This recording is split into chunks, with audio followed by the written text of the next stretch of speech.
Hey guys, thanks for watching the Qin Dynasty. It's Mike Chen.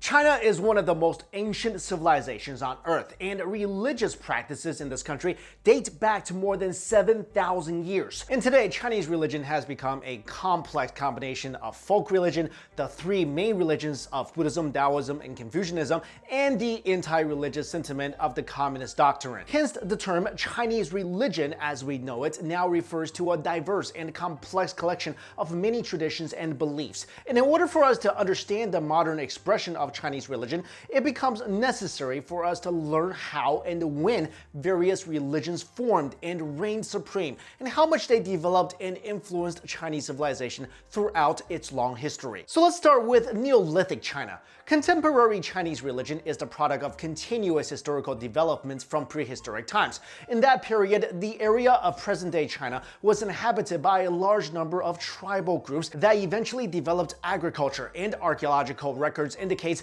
that these small villages and communities gradually progressed toward more complex technology and social stratification. There is also some evidence for prehistoric religious activities, particularly involving the dead, who were often buried in segregated cemeteries, with the bodies' heads positioned toward a single cardinal direction. There was also some concern over the precise ordering of ritual acts, which is perhaps an early version over the importance placed on universal order and pattern in later Chinese cosmology. In addition, there is also evidence of people who acted as divination specialists as early as the 4th millennium BCE, while the 3rd millennium BCE saw the rise of interest in building tomb rams and coffin chambers. Early forms of ancestor worship also began during this period. By the time of the Shang dynasty between 1600 to 1050 BCE, religion had developed to the point that people established a definite king of the gods, referred to as Shangti, along with many lesser gods of other names. The people also held a strong belief in ghosts,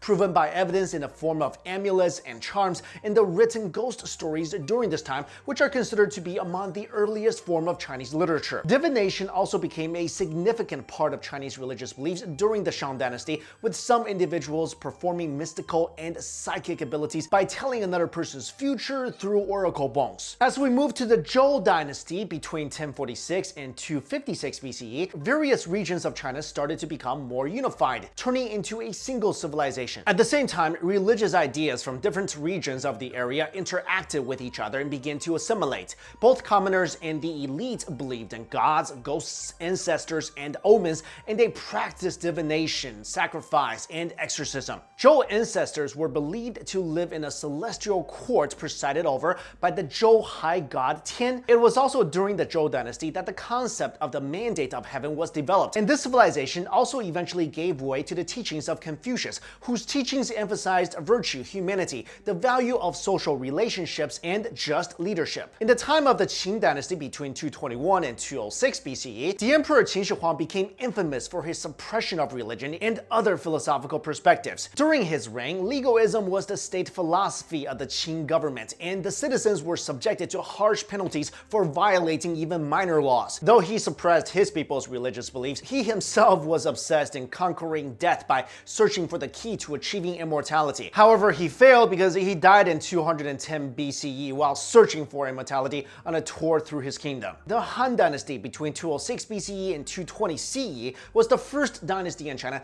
to embrace Confucianism, which became the ideological foundation of all regimes from then on until the day Imperial China met its end. The reign of the Han dynasty was a period of great prosperity, with the emperors of this period having supported and encouraged the development of art, science, technology, literature, and religion. The emperors were seen ruling under the mandate of heaven, and they had the important responsibility of mediating between the gods and the people. Then sometime during the 1st century CE, Buddhism reached China, probably through the travelers who took the Silk Road from northern India, and by the 2nd century CE, a variety of other beliefs, practices, and discipline arose, which eventually gave rise to alchemy, scientific scientific experiments, and Taoist religion. The fall of the Han Dynasty began a period of disunity referred to as the Six Dynasties. While this period was almost in continuous political upheaval, it is also considered to be an important time for religious development. The brutality and uncertainty of the period influenced Buddhism in China, and the followers of this religion had to meet the spiritual needs of the people at the time by developing rituals and practices of transcendence. And so, in the 6th century, new schools of Chinese Buddhism sought to adapt Buddhism to Chinese ways of thinking. After 3.5 centuries of political fragmentation, China was reunified by the Sui dynasty in 581. The founder of this short-lived dynasty supported Buddhism, particularly the Tiantai school, and used this religion and philosophical movement as a unifying ideology shared by many of the citizens in both North and South. However, after 4 decades of rule, the Sui was overthrown in a series of rebellions and ended up getting replaced by the Tang dynasty, a time regarded by historians as a high point in Chinese civilization.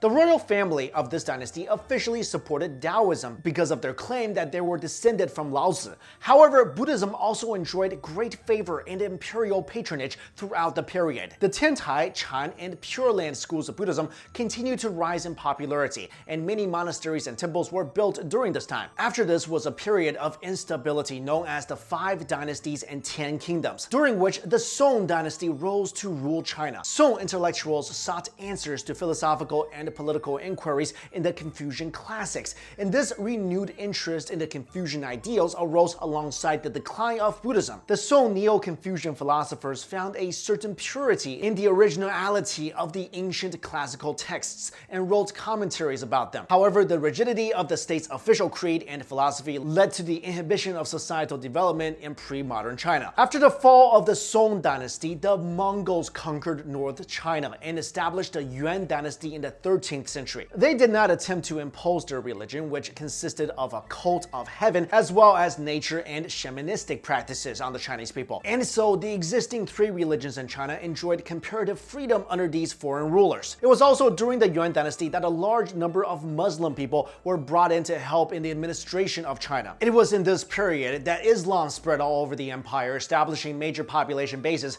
in the western provinces of Yunnan and Gansu. However, during the Yuan dynasty, the populace's strong feelings against the rule of foreigners led to the peasant revolt that forced the Yuan dynasty out of Chinese territory and the subsequent establishment of the Ming dynasty in 1368. During this period, Taoism and Buddhism had become poorly organized popular religions, which led to the rise of new blends of Confucianism, Taoism, and Buddhism elements in an effort to find new ways of personal self-realization through contemplative and mystical means. And so this paved the way to the rise of many private academies in the 16th century, opening an avenue for widespread philosophical discussions and conflicts. With the eventual collapse of the Ming dynasty, the Qing dynasty came into power, an empire that was founded by the semi-nomadic Manchus. In public policy, the Manchurians were strong supporters of Confucianism, but in their private lives, the Qing rulers were devoted to Tibetan Buddhism. Then this all came crashing down in the 19th century, when traditional Chinese religions were subjected to waves of persecution, and many religious and institutional religious temples ended up getting destroyed. The Qing dynasty collapsed in 1911, and with the fall of Imperial China, Chinese intellectuals became free to invest their energies in new ideas and political forms. They were also given the chance to avidly study and translate Western writing, and the result of this westernization and secularization left Confucianism and other Chinese traditions vulnerable, which led to the destruction of thousands of temples. Nevertheless, while these new ideas heavily affected the larger cities, the majority of Chinese people continued to practice popular religions and traditions as before. But this all ended in the aftermath of the Communist Party's triumph in the Chinese Civil War under the leadership of Mao Zedong. In its governance, the People's Republic of China kept a hostile stance towards religion, which was considered to be emblematic of feudalism and foreign colonialism. Places of worship were then converted into non-religious buildings intended for secular use. Religious beliefs or practices were discouraged because they were seen as backwards and superstitious by the government, and then they were condemned entirely during the Cultural Revolution. It was in the late 70s that this attitude was sort of relaxed, with the 1978 Constitution of the People's Republic of China guaranteeing, well, guaranteeing the freedom of religion with a number of restrictions, and as long as these religious practices are not seen as challenging the authority of the state. And that's what's really sad, because throughout Chinese history, no matter which dynasty it was, the Chinese people always embraced their spiritual beliefs, which became a core foundation of traditional Chinese culture. But if you look at what's been happening in the last several decades, this has been systematically removed, where even now, if you're a communist member in China, you're not even allowed to believe in ghosts. It's not like you shouldn't believe in ghosts. The Communist Party doctrine actually forbids its members to believe in ghosts or time travel, by the way. And although the Chinese constitution allows for the freedom of religious practice, the large-scale arrest and systematic persecution of house Christians, Tibetans, Uyghurs, Falun Gong practitioners proves otherwise. So there you go, guys. Those are what religious practices look like throughout the dynasties in Chinese history. Hope you enjoyed this video. Thank you so much for watching. I'll see you later.